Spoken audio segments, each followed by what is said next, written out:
자, 오늘은 본문 말씀을 가지고 뭐라는 제목으로 하나님 말씀을 증거하겠습니다.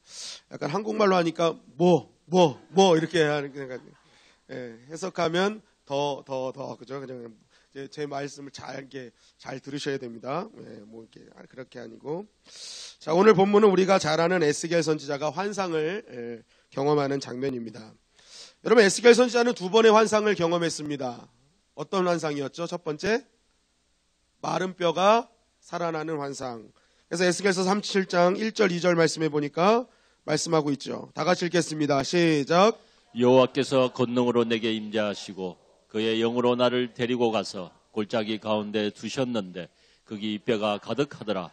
나를 그 뼈 사방으로 지나가게 하시기로 본즉 그 골짜기 지면에 뼈가 심이 많고 아주 말랐더라. 네, 뼈들이 있는 골짜기로 데려가신 현상, 그 환상을 봤죠. 그 뼈는 심이 많았지만 아주 말랐습니다. 정말 별 볼 일 없고 아주 죽은 시체들의 무덤 같은 곳. 그런데 하나님께서 왜 이것을 보여주셨는가? 에스겔서 37장 7절은 이렇게 증거합니다. 시작. 이에 내가 명령을 따라 대언하니 대언할 때에 소리가 나고 움직이며 이 뼈 저 뼈가 들어맞아 뼈들이 서로 연결되더라. 자, 하나님께서 이 환상 중에서 메시지를 주신 거예요. 아무리 마른 뼈라 할지라도 하나님의 말씀이 임하면 뭐예요? 살아날 수 있다. 반드시 회복된다. 이것을 증거하시기 위함이었습니다.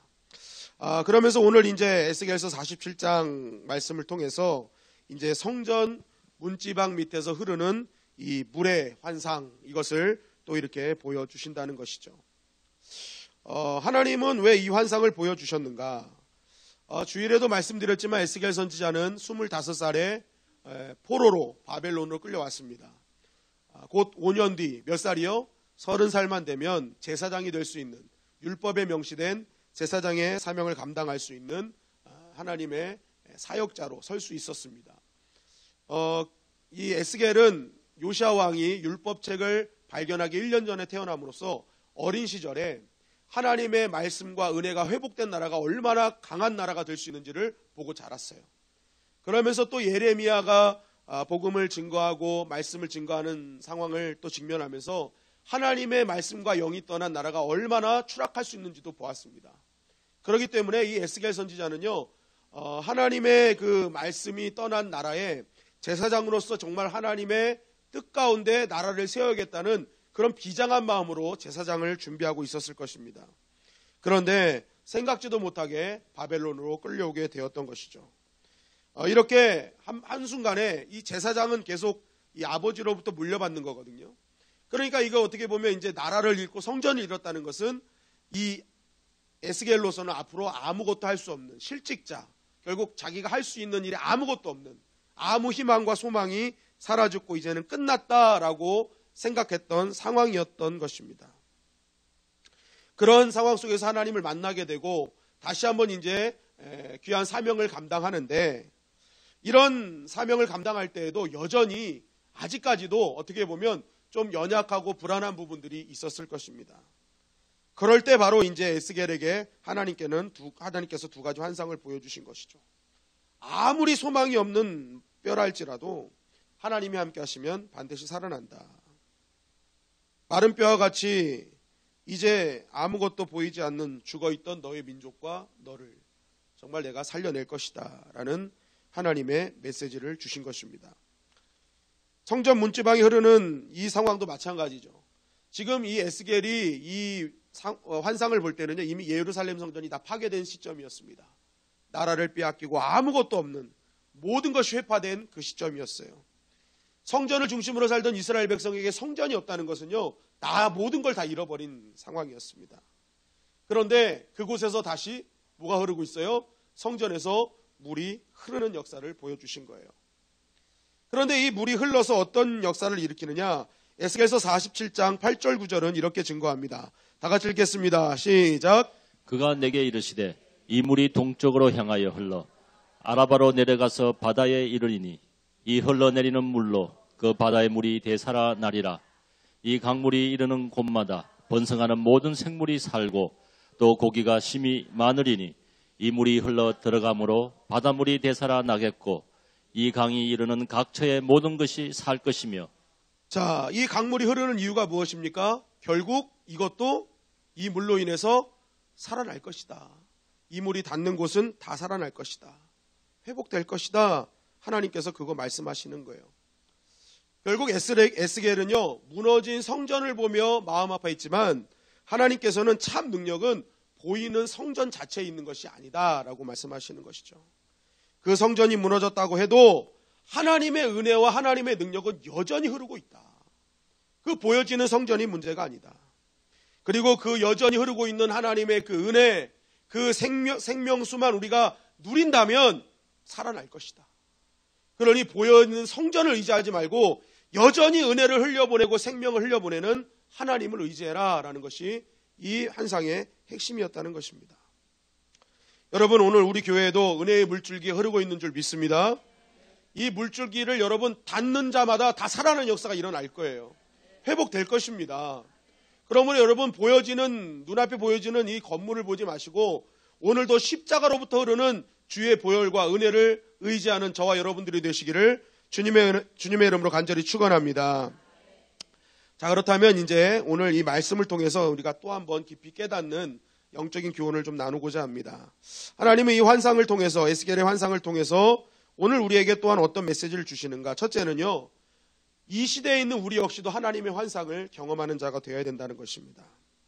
여러분, 에스겔이 소망 없고 아무런 희망 없는 그 자리에서 다시 힘을 얻은 유일한 이유는 단 한 가지, 하나님께서 주신 환상을 보았기 때문에 그렇습니다.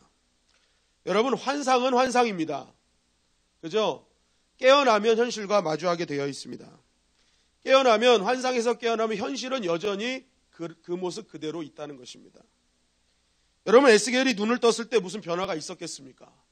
환상을 보고 눈을 떠도 여전히 포로였고 여전히 아무런 소망과 희망이 보이지 않습니다. 아무런 상황도 변화될 기미도 보이지 않았습니다. 그럼에도 불구하고 이 환상을 본 에스겔은요, 그 뒤로도 힘차게 귀한 사명을 감당합니다. 왜 그렇습니까? 주님께서 환상을 보여주셨기 때문에 그렇습니다. 앞으로 회복될 것이고 살아날 것이다. 환상을 통해 하나님의 메시지를 깨달으니까요, 보이는 현상에 일희일비지 않다라는 것입니다. 여러분, 환상을 보면 현상을 이기게 되어 있는 것입니다. 여러분, 마찬가지입니다. 오늘 우리가 왜 기도하러 왔습니까? 우리가 대부분 금요기도에 기도하러 올 때 보이는 현실의 변화와 문제 해결을 받으러 오는 것이 대부분입니다. 여러분, 맞습니다. 반드시 우리가 해결받아야 될 문제들입니다. 그런데 여러분, 그 상황으로만 맞이하고 여러분 돌아가시면요, 여전히 또다시 여러분들은 현실을 마주하게 될 것입니다. 여러분, 현실을 마주할 때 여러분 여전히 변화되지 않는 현실을 바라보면 어떻게 됩니까? 또다시 이 자리에서는 그렇게 막 기도해서 이제 다 사라진 것 같았던 염려와 근심이 다시 찾아오게 되고 심지어는 불신앙까지 나를 마중 나오게 되는 것을 바라보게 됩니다. 너무나 허탈한 상황을 맞이하게 될 것입니다. 그런데 여기서 여러분, 환상을 본 사람들은요, 다르게 돼 있어요. 환상을 보면요, 현상을 이기게 된다니까요. 왜 그렇습니까? 그 환상은요, 하나님께서 도우시겠다, 지키시겠다, 살리시겠다는 하나님의 메시지가 담겨 있기 때문에 그렇습니다. 여러분, 계시록 22장 1절 2절 말씀 우리가 다 같이 한번 읽어보겠습니다. 시작. 또 그가 수정같이 맑은 생명수의 강을 내게 보이니 하나님과 및 어린 양의 보좌로부터 나와서 길 가운데로 흐르더라. 강 좌우에 생명나무가 있어 12가지 열매를 맺되 달마다 그 열매를 맺고 그 나무 잎사귀들은 만국을 치료하기 위하여 있더라. 자, 수정같이 맑은 생명수의 강이 하나님과 어린 양의 보좌로부터 흐른대요. 여러분, 요한계시록 22장은요, 성경의 마지막입니다. 그런데 마지막에 환상을 보여주시는데 그때 환상 역시도 뭐예요? 생명수의 강이 하나님과 어린 양의 보좌로부터 흐르는 것을 보여주세요. 그래서 그 강이 흐르는 곳마다 열매를 계속 맺고 그 잎사귀는 만국을 치료하는 재료로 사용된다는 거예요. 마지막 환상조차도 뭐예요? 하나님의 보좌로부터 흐르는 강의 역사는 모든 열매를 맺게 할 것이며 모든 것을 치료하며 회복할 것이다 라는 것이 하나님께서 성경을 주시는 마지막 환상에서 주시는 메시지란 말이에요. 그런데 여러분, 이것은 마지막뿐만이 아니라 시작부터 사실은 이미 하나님께서는 이미 치료할 것이고 회복할 것이라는 것을 우리에게 알려주셨단 말입니다. 창세기 2장 10절 말씀을 한번 보실까요? 시작. 강이 에덴에서부터 흘러나와 동산을 적시고 거기서부터 갈라져 내 근원이 되었으니. 에덴에서 흘러나오는 강, 이 강이요 이제 4개의 강으로 흘러나간대요. 근데 이 강의 근원이 뭐예요? 에덴에서 흘러나오는 강이에요. 하나님이 함께 하시고 하나님이 창조하신 그 에덴에서 흘러나오는 강이 4개의 강으로 근원이 된대요. 4개의 강. 여러분, 4개의 강이 어떤 강입니까? 비손, 기온, 히데겔, 유브라데스. 4개의 강이잖아요. 이 4개의 강이요 전 세계에 뻗어나가는 강이 돼요. 그런데 이 에덴에서 흘러나오는 에덴의 근원이 되는 하나님이 계시는 그 땅에서 흘러나오는 강의 근원을 가지고 흘러간 모든 그 강을 맞이하는 땅들은요 다 사는 역사가 일어나는 거예요. 더 놀라운 하나님의 회복과 은혜의 역사가 이 에덴에서부터 흘러나오는 강을 통해서 이루어진다는 것입니다. 결국 하나님께서 강의 역사, 시작부터 강은 살리는 것이고 회복이었어요. 그런데 성경의 마지막까지도 하나님의 보좌로부터 흐르는 강은 반드시 살리시고 치유할 것임을 말씀하고 있는 것입니다. 결국 하나님께서 성경을 통해서 주시는 물, 이 물을 통한 환상, 여러분 이것은요 우리가 환상이다 하면은 자꾸만 뭐예요? 뭔가 신비적인 것. 눈을 감았더니 하늘문을 열리고 눈물이 뚝뚝 떨어졌어요. 뭐 십자가의 뒤에서 막 불이 막 확 임했어요. 막 이런 신비주의 현상에만 우리가 집중할 것이 아니라 그 환상 가운데 주시는 메시지를 받는 것이 중요하다는 거예요. 그런데 오늘 그 환상의 메시지가 뭐예요? 살릴 것이다. 회복시킬 것이다. 여러분 우리가 환상을 깨닫고 환상을 보자는 것은요 그 메시지를 보자는 거예요. 성경에 주시는 하나님께서 주시는 모든 환상들은 다 살리겠다는 하나님의 메시지였단 말입니다. 요셉의 모든 곡식단들이 막 절하잖아요. 막 12개의 곡식단이 절하고. 그걸 보면서 뭘 빼앗습니까? 요셉을 한 가지 붙잡는 거예요. 내가 너를 반드시 세울 것이다. 너한테 절을 할 것이다. 너 세울 것이다. 그 메시지 붙잡는 거예요. 그 환상의 현상에 붙잡히는 게 아니라 내가 너 반드시 세울 거니까 너 끝까지 참아. 그 메시지 붙잡은 거예요. 꺼지지 않는 떨기나무를 본 모세, 그 환상을 본 모세, 뭐 환상이라고 할까 현상을 본 모세, 뭐예요? 내가 너를 꺼지지 않는 사역자 만들겠다는 거예요. 하나님의 불이 꺼지지 않는 사역자. 그러니까 뭐예요? 이 모세는 그거 붙잡는 거예요. 하나님의 능력과 불이 꺼지지 않는 사역자로 하나님 날 만드신다 하셨어. 그러니까 멈추지 않잖아요. 바울, 내가 너를 세상 끝까지 사용하는 그릇이 되게 할 것이다. 환상 중에 주님을 만나잖아요. 그러니까 뭐예요? 어디든지 목숨 걸고 가는 거예요. 너 땅 끝까지 보낼 거니까 걱정 마. 그러니까 바울은요 땅 끝까지 가지 않는 이상은 두려움이 없는 거예요. 땅 끝에서 난 죽을 거야. 그게 있었던 거예요. 너 땅 끝까지 내가 보호할 거야. 그러니까요 어떤 어려움과 두려움, 현상 가운데 어떤 내 상황 가운데 두려워하지 않는 것이죠. 여러분 신앙이라는 것은 불가능한 일들이 우리 눈앞에 펼쳐지는 것을 직접 보고 그것을 믿는 것이죠. 여러분 환상을 통해 보이지 않는 하나님의 약속이 보이는 약속으로 믿어내는 것, 그것이 진짜 믿음이라는 것이죠. 그러니까 성경은요 계속 환상을 통해서 하나님 우리에게 주시는 메시지는 다른 것이 아니었어요. 내가 너 살릴 거야. 내가 너 세울 거야. 내가 너 지킬 거야. 여러분 오늘 환상을 본다는 것은요 오늘 그 하나님의 약속의 말씀이 내 안에서 살아 움직이는 것을 확실히 믿고 돌아가는 것이 환상을 경험하는 것입니다. 막 특별한 게 막 보이는 거 그런 것만이 항상이 아니라는 거예요. 성경에서 말하는 환상적인 역사, 하나님 환상으로 주시는 그 메시지 그거 붙드는 것, 그것이 환상을 진짜 경험한 것이고 진짜 하나님의 은혜를 누리는 사람의 모습이라는 것입니다. 여러분 오늘 우리의 기도를 통해서 그 하나님의 약속이 더욱더 선명해지는 시간이 되기를 주님의 이름으로 간절히 축원합니다. 내가 지금 무엇이 쥐어지는 것이 없을지라도 이 환상으로 주시는 메시지 하나가 우리 인생을 바꿀 수 있는 거예요. 믿음의 사람들 다 보십시오. 그 메시지 하나 붙잡으니까요, 인생이 다 바뀌었어요. 자기 인생만 바뀌었나요? 열국의 인생을 바꿔버리잖아요. 여러분, 오늘도 내가 정말 무슨 일이 안 될 것 같을지라도, 아무것도 안 되는 것 같을지라도 여전히 우리를 살리시고 지키신다는 이 하나님의 약속 붙들고 돌아가는 은혜의 시간이 되기를 주님의 이름으로 간절히 축원합니다. 두 번째는요, 뭐예요? 더더더 하라는 거예요. 더더더. 오늘 말씀해 보니까요, 성전에서 흐르는 물은 그렇게 많지 않았습니다. 그런데 이게 졸졸졸 흐르는 수준에서 이제 이게 뭐예요? 계속 따라가다 보니까 조금 더 가고 조금 더 가고 조금 더 가다 보니까 뭐예요? 발목에서 무릎으로, 무릎에서 허리로, 허리에서 헤엄치는 수준까지 오더라는 거예요. 우리 에스겔서 47장 3절 5절 말씀을 다 같이 읽겠습니다. 시작.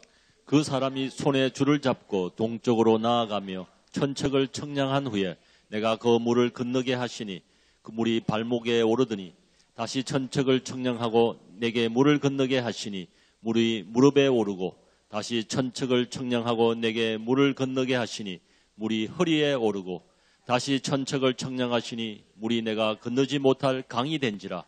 그 물이 가득하여 헤엄칠 만한 물이요 사람이 능히 건너지 못할 강이더라. 자, 계속 손을 잡고 천척을 가고 천척을 가고 천척을 가고. 여기서 척이라는 것은 규빗을 말하는데요. 1규빗이 보통 45cm, 우리 팔꿈치서부터 손 가운데 손가락 끝까지가 한 규빗 이렇게 얘기합니다. 근데 이게 한 45cm 정도 됩니다. 그런데 이제 성전에서 재는 기준은 좀 달라요. 성전 규빗은 여기보다 한 뼘이 더 있습니다. 그래서 대부분 성전 규빗은 한 55cm 정도 한 규빗에 그렇게 측량을 합니다. 그러니까 오늘 보니까 천척이라는 것은 결국 550m예요. 550m.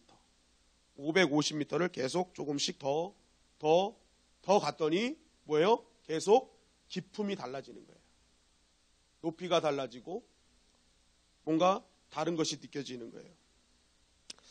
여러분, 우리 신앙생활, 기도생활이 때론 힘든 이유가 뭐냐면 조금만 더 가면 더 깊은 은혜의 수준이 있는데요. 내 수준에서 멈추기 때문에 그렇습니다. 내 에고, 내 생각, 내 뜻, 이 정도면 됐지. 나도 나름 열심히 한다고 생각을 합니다. 그래서 걸어가요. 그래, 좀 더 가자. 그러니까 발목까지 차오르는 은혜를 경험해요. 이야, 이거 괜찮은데? 그래서 좀 더 걸어가요. 그 무릎까지 와요. 이야, 이 정도야? 그러면서 이제 발목까지 올 때는 조금 덜 힘들었는데 무릎까지 오면 조금 어떻게 돼요? 조금 힘들어집니다. 그럼 이제 무릎까지 가서 또 이제 가요. 그래도 가요. 그때는 발이 땅에 닿기 때문에 가봐요, 계속. 그러니까 허리까지 딱 오는 거예요. 이야, 이 정도의 은혜가 있어? 그런데 이제 더 가려고 허리까지 차면요, 대부분 더 가려고 합니까? 안 가려고 합니까? 두려워서 더 이상 안 가려고 해요. 이 정도면 됐지. 더 이상의 은혜가 있겠어? 조금만 더 가면 그냥 내가 힘쓰지 않아도, 내가 걷지 않아도 자연스럽게 맡겨서 갈 수 있는 능력이 생기는데 내 힘으로 가는 수준까지만 가는 거예요. 그냥 내가 발 닿는 수준까지만. 그래, 이 정도지, 이 정도. 조금만 더 가면 내 힘 없이도 그냥 휩쓸려 가면서 자유함을 누릴 수 있는 수준까지 가는데 내가 그냥 발 닿고 있는 안전한 수준까지만 딱 가니까 거기서 뭐예요? 더 이상의 은혜를 경험하지 못한다는 거예요. 신앙생활하지 않던 남편에 대한 아내의 소원은 열심히 좀 해봤으면 이라는 것이 아내의 소원입니다. 그러다가요, 남편이요 갑자기 은혜를 받아서 열심히 해요. 그럼 나중에 아내가 뭐라 합니까? 너무 간 거 아니야? 너무 미치는 거 아니야 저러다가? 11조 다 내겠는데 저 막 두려움이 앞서는 거예요. 그래서 막 주일날 뭐 이렇게 열심히 해? 열심히 하기도록 기도해서 하나님 응답해 주셨는데 뭘 이렇게 열심히 하냐고 막 겁내고. 여러분, 그때 여러분 주의하셔야 될 게 뭐냐면 남편이 열심히 하더라도요, 그 열심이 아직까지 땅에 발이 닿아 있는 수준이면요, 여러분 원상태로 돌아올 수 있어요. 그거를 두려워해야죠. 이왕이면 하나님의 은혜 가운데 빠져서 정말 하나님의 영광을 위해 살아가는 사람, 여러분 그 사람이 가정을 해치겠습니까? 가정에게 나쁜 일을 하겠습니까? 어떤 일을 하겠습니까? 오히려 정말 주님 섬기듯이 가정을 섬길 것이며 더 열심히 자녀들을 사랑할 것이며 더 할 거 아닙니까? 그런데 내 수준 정도에만 딱 맞춰놓고 아우 저 정도 가면 큰일 날 거야. 결국 그 사람들이 다시 빠꾸예요. 더 충만함을 느끼지 못하기 때문에 거기서 뒤돌아올 수 있다니까. 내가 발이 땅에 닿아 있기 때문에 언제든지 뒤돌아올 수 있어요. 근데 많은 사람들이 여기서 이렇게 신앙생활을 하고 있다는 것입니다. 조금만 더 가면 되는데 그 조금을 못 가서 항상 생기지 말아야 될 문제들이 생긴다는 것이죠. 여러분, 왜 우리의 신앙 수준이 더 성장하지 못할까? 그것은 바로 내 뜻, 내 에고, 내 생각에 머무른 신앙을 살기 때문에 그래. 이 정도면 됐지. 저는 초등학교 때 육상 선수를 했습니다. 육상 체육 선수들을 하는 사람들은요, 그 마음속에 그런 게 있어요. 열심히 하면 메달 색깔이 달라진다. 그래가지고 정말 다들 열심히 합니다. 열심히 하는데 저는 초등학교 4학년 때부터 시작을 했는데 그때는요 몸도 뚱뚱한 편이었고 근데 이상하게 스피드가 있었어요. 그래서 육상부가 생기면서 육상부를 하자고 했거든요. 그때 제 폼을 제가 보니까요 진짜 형편이 없어요. 얼굴은 하늘을 쳐다보고 팔은 흰 상태에서 오리발 내디듯이 이렇게 하는데도 빨랐어요. 신기한 거였어요. 진짜 신기한 거였어요. 그런데 이제 육상을 물을 들어가면서 체계적으로 달리는 훈련을 배웠습니다. 고개는 숙이고 몸은 좀 기울인 상태에서 팔은 니은 자로 하고 무릎은 가슴까지 끌어올리면서 열심히 뛰는 거야. 이거 배운 거예요. 하는데요. 진짜 너무너무 달라지는 거예요. 달라지는데 다 열심히 하잖아요. 그래서 저는요. 끝나고 남들보다 조금 더 해봤어요. 조금 더 연습을 해봤어요. 나중에는 제가 어느 수준까지 올라간 줄 아십니까? 제가 뛰는데요. 발이 땅에 닿지 않는 것 같아. 막 제가 축지법을 쓰는 것 같아. 막 깜짝 놀랐어요. 나 지금 발이 안 닿는데? 근데 이만큼 가 있는 거예요. 야, 이거 무리도 뛰겠는데 내가? 그런 생각도 하고, 야, 이거 어마어마한데, 제 실력을 제가 감탄할 수준까지 왔어요. 그러니까 대회 나가면 시대회에서 우승하고, 던지기도 시 대표로 해가지고 그 동대문 훈련장에서 훈련도 받고 대표로 뽑혀가지고 저 무시하지 마십시오. 제가 이런 사람이었습니다. 예. 근데 이게 왜 그러냐면요. 조금 더 하니까요. 확실히 달라요. 누구나 다 열심히 하거든요. 그런데 누구나 하는 것보다 조금만 더 하면요. 발이 땅에 닿질 않아요. 엄마가 버스를 타러 이제 어디 친척집에 가는데 집안에 가스불을 켜놓고 오신 것 같아요. 그런데 이거 어떡하지 하는데 버스 정거장에 딱 봤더니 신호가 이제 깜빡깜빡하고 있는 그때 제가 그 버스 신호 정류장에서 조금 걸리는 거리였거든요. 그걸요 빨간불이 켜지기 전에 건너버렸어요. 못 보셨으니까 믿거나 말거나 저만 아는 사실이니까. 그때 저희 부모님도 저를 보고 감탄하셨어요. 야, 이렇게 빨라? 이렇게 빨라? 조금 더 하니까 되더라고요. 여러분 기도도 마찬가지입니다. 내가 생각한 것보다 조금 더 하셔야 됩니다. 내가 그동안 10분 했으면요 20분 하셔야 돼요. 20분 하면 30분 하시고요. 40분 하신 분들은 조금만 더, 야, 이 정도면 됐지 하는 그 순간에 일어나시지 말고 조금만 더 해보세요. 내가 예상한 은혜의 수준보다 더 준비된 은혜를 누릴 수가 있다니까요. 그런데 우리는 자꾸만 기도를요 어느 정도 발동 걸릴 때까지만 해요. 이제 발동 걸려서 이제 깊은 은혜의 수준으로 다 가야 되는데 발동 걸릴 정도까지만 하고 나오니까 발동은 안 걸리고 누려야 될 은혜도 못 누리고 그냥 돌아오는 거예요. 그래서 빌립보서 4장 6절 7절은 우리에게 이렇게 증거합니다. 다 같이 읽겠습니다. 시작. 아무것도 염려하지 말고 다만 모든 일에 기도와 간구로 너희 구할 것을 감사함으로 하나님께 아뢰라. 그리하면 모든 지각에 뛰어난 하나님의 평강이 그리스도 예수 안에서 너희 마음과 생각을 지키시리라. 아무것도 염려하지 말라. 사도 바울도 여전히 염려한 삶을 살고 있었다라는 것이죠. 인생을 사는데 육신의 몸을 가꾼데 염려가 왜 없겠습니까? 그런데 사도 바울의 강점은 염려가 올 때 뭐로 바꿨다? 기도로 바꿨다. 기도로 바꿨더니 모든 지각에 뛰어난 하나님의 평강이 임했다. 지각을 뛰어넘는 하나님의 평강이 나를 붙잡아 주시더라. 그러니까 염려가 오고 이럴 때 더 기도한 거예요. 더 기도하고 더 기도하고 더 기도하고 그랬더니 뭐예요? 지각에 뛰어난 하나님의 평강이 나를 지켜주시더라. 하나님의 큰 은혜가 나를 붙잡아 주시더라. 염려가 되지 않더라라는 것입니다. 결국 오늘 이 밤 우리가 해야 될 일은 무엇일까요? 내가 생각한 것보다 더 큰 은혜가 준비되어 있다. 그렇다면 내가 내 수준에서 멈추지 말자. 하나님이 끌고자 하는 수준까지 가보자 하는 그러한 믿음의 결단이 있어야 될 줄 믿습니다. 그럼 여러분, 하나님 준비하신 정말 하나님께서 준비한 생각지도 못한 하나님의 평강과 은혜가 나를 감싸시고 나를 위로하시고 회복시켜 주실 것입니다. 또한 이 계속 가서 깊은 곳을 보여주신 이유, 그것은요, 깊은 만남이 필요하다는 거예요. 얕은 곳에서 멈추지 않고 더 깊은 곳으로 계속 데려가셨죠. 하나님이 무슨 말씀하시는 거예요? 더 깊은 만남을 요구하시는 거예요. 우리는 자꾸만 새로운 체험을 원합니다. 새로운 결과물을 원해요. 그런데 하나님은 더 깊은 만남을 요구하신다는 것입니다. 여러분, 우리에게 하나님께서는 새 진리를 주시기 위해 새로운 성경을 주신 적이 없습니다. 늘 여전히 2000년 동안 똑같은 지금 우리가 보는 이 성경 말씀, 이 진리의 말씀이 여전히 변하지 않은 채 우리에게 주어지고 있어요. 근데 중요한 건 뭐예요? 이 안에서 깊이 하나님을 경험한 자만 오늘 내가 묵상한 말씀이 내일 새로운 말씀으로 다가올 수 있다는 거예요. 그런 하나님을 만나길 원하신다는 거예요. 그런데 우리는 자꾸만 새로운 것을 원해요. 깊이 하나님을 만나려고 하지 않고 뭔가 새로운 거, 당장 뭔가 달라지는 거, 이것을 우린 자꾸만 원한다는 거예요.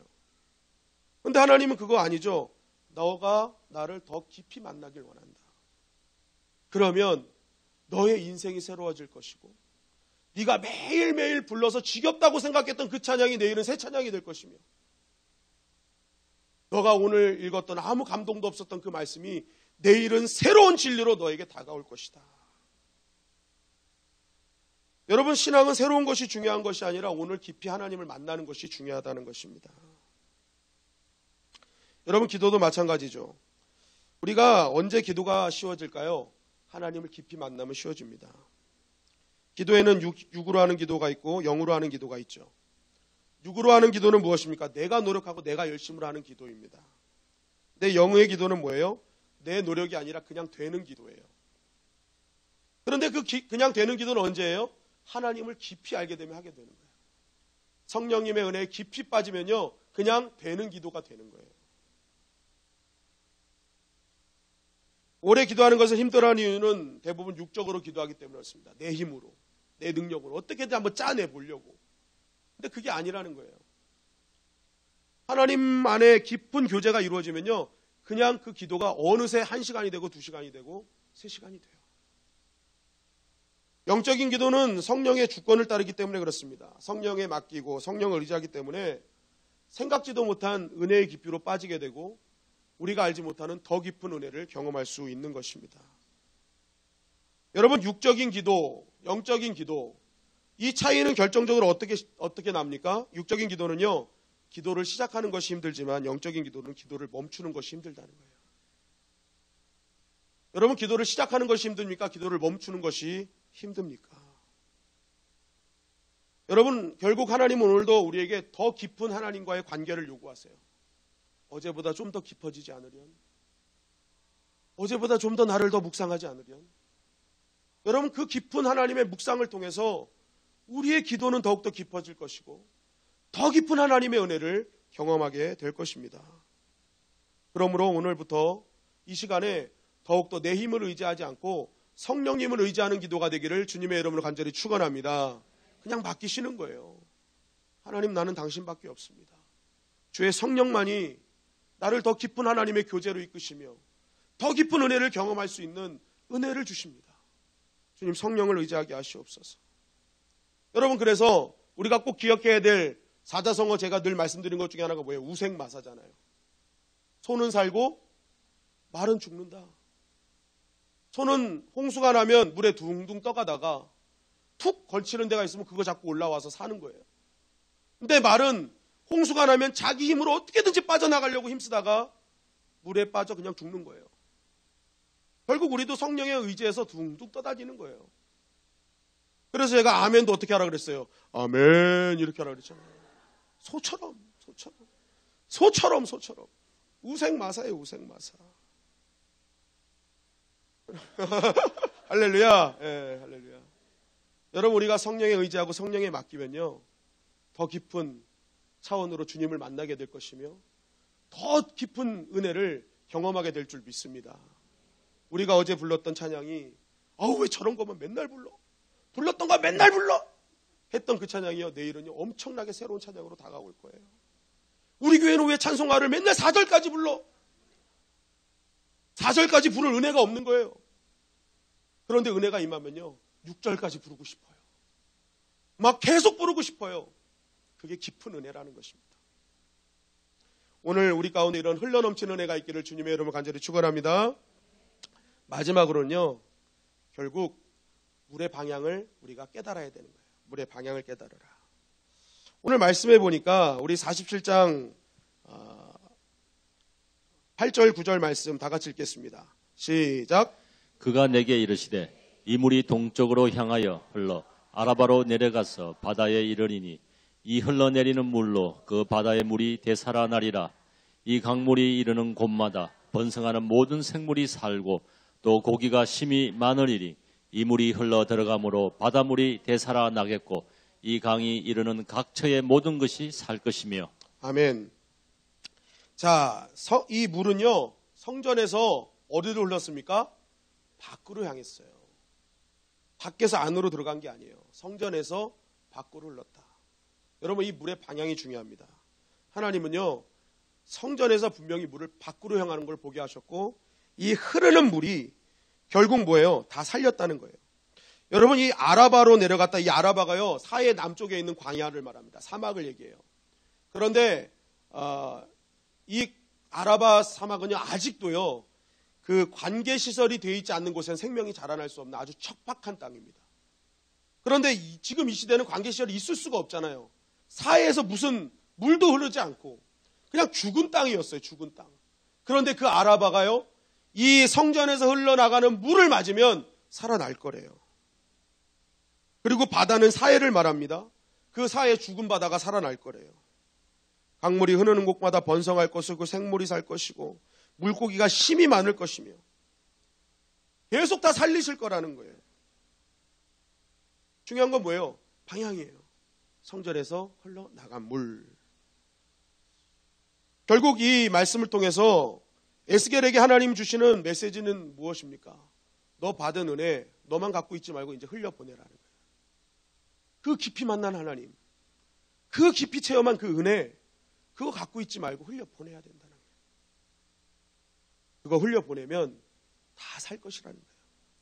너도 살고 주변도 사는 역사가 일어날 것이라는 거예요. 여러분, 그래서 교회는 방향이 중요한 것입니다. 오라 하는 것도 교회의 사명이지만 가라 하는 것도 교회의 사명이라는 거예요. 오늘 오라 하는 명령어도 중요하지만 가라 하는 명령어도 중요한 거예요. 오늘 전도팀이 처음 모였던 것 같습니다. 전도팀이 이렇게 한 거 처음 모였는데 제 새가족실에서 하는데 저는 제 방이 찜질방이 되는 줄 알았어요. 얼마나 뜨겁게 기도하고 얼마나 뜨겁게 찬양하고 나가든지 정말 막 기도하고 찬양하고 나가는데 야, 이거 뭔가 되겠구나 하는 거예요. 이거 교회 되겠구나. 교회 부흥 되겠구나. 가잖아요. 나가잖아요. 여러분, 나가면 사는 줄 믿습니다. 오는 것도 중요하지만 교회는 가야 되는 거예요. 나가야 되는 거예요. 자꾸만 흘려보낼 때, 나가는 교회가 될 때 거기에 생명의 역사가 있다는 거예요. 요한복음 7장 37절 말씀해 보니까 이렇게 말씀하십니다. 시작. 나를 믿는 자는 성경의 이름과 같이 그 배에서 생수의 강이 흘러나오리라. 네, 예수님을 믿는 자는 생수의 강이 흘러나간대요.